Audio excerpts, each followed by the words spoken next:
मस्ती आज कळून चुकलं टिकत नसतं नाता जबरदस्ती त्याचा भोगल मी भोग झालं तुझ्या मनाजोग त्याचा भोगल मी भोग झालं तुझ्या मनाजोग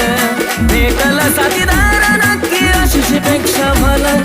भेटल साथीदार नक्की आशिष पेक्षा भला पाखरा